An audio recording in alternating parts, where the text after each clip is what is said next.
Assalamualaikum warahmatullahi wabarakatuh. Pada pertemuan kali ini saya akan menyampaikan materi dari teori pembelajaran bahasa Indonesia dengan dosen pembimbing Yulianti Rashid SPD MPD.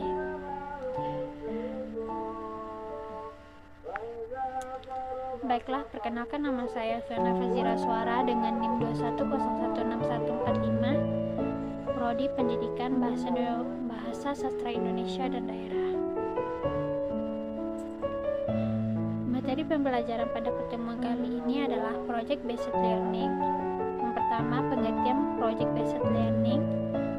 Kedua, karakteristik Project Based Learning. Ketiga, tujuan Project Based Learning. Keempat, kelebihan dan kelemahan Project Based Learning. Dan yang terakhir, langkah-langkah pembuatan Project Based Learning.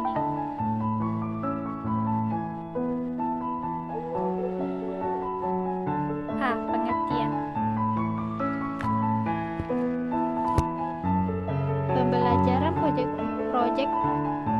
Pembelajaran berbasis proyek atau project based learning adalah metode pembelajaran yang menggunakan proyek atau kegiatan sebagai media peserta didik melakukan ekspoliasi, penilaian, interpretasi, sintesis, dan informasi untuk menghasilkan berbagai bentuk hasil belajar.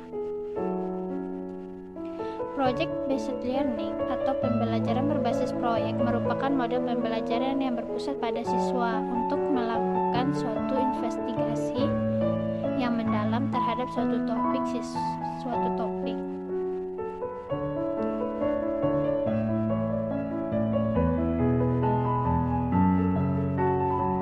Siswa secara konstruktif melakukan pendalaman pembelajaran dengan pendekatan berbasis riset terhadap permasalahan dan pertanyaan yang berbobot, nyata dan relevan.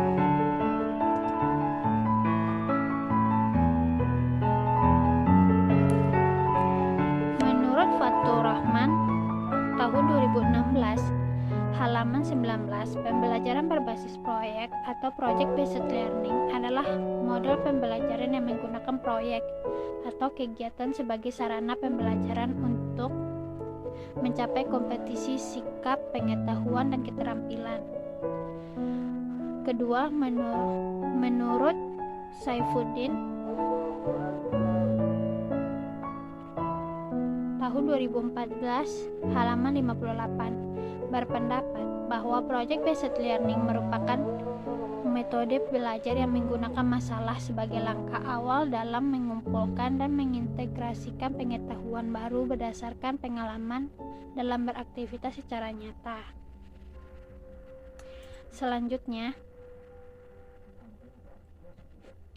karakteristik project based learning. Yang pertama, centrality. Pada project based learning, proyek menjadi pusat dalam pembelajaran. Kedua, driving question.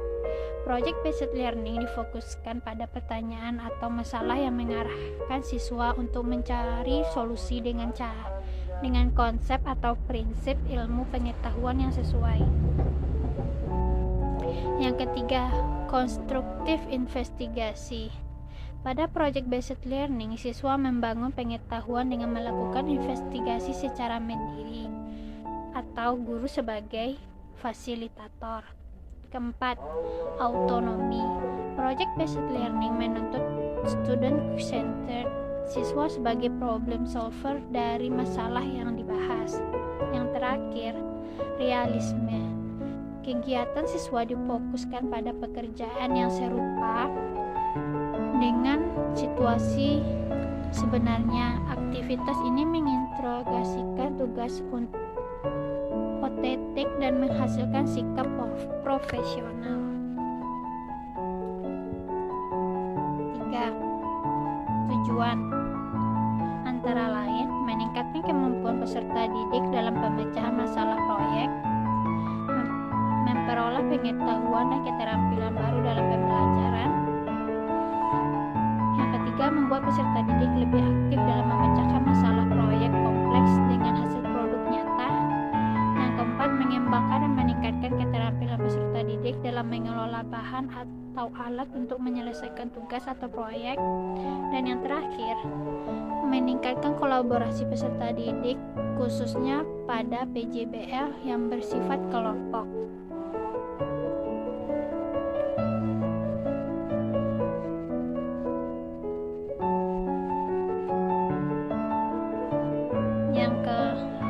Yang D, kelebihan dan kekurangan project based learning.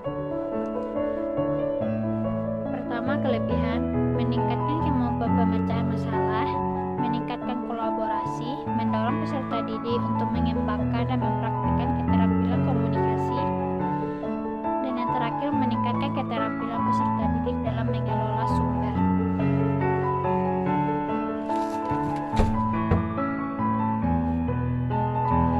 Kekurangan 1. Pembelajaran berbasis proyek memerlukan banyak waktu yang harus disediakan untuk menyelesaikan permasalahan yang kompleks. 2.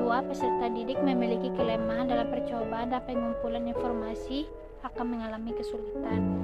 Yang ketiga, ada kemungkinan peserta didik yang kurang aktif dalam kerja kelompok. Dan yang terakhir, apabila topik yang diberikan pada masing-masing kelompok berbeda, dikhawatirkan peserta didik tidak memahami topik secara keseluruhan.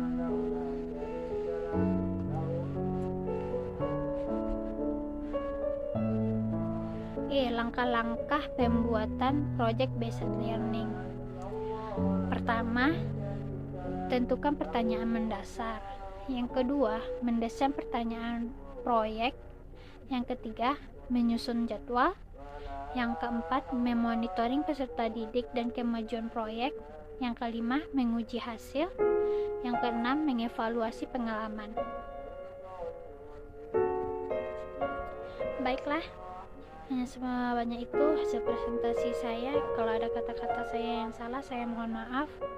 Saya ucapkan Assalamualaikum warahmatullahi wabarakatuh.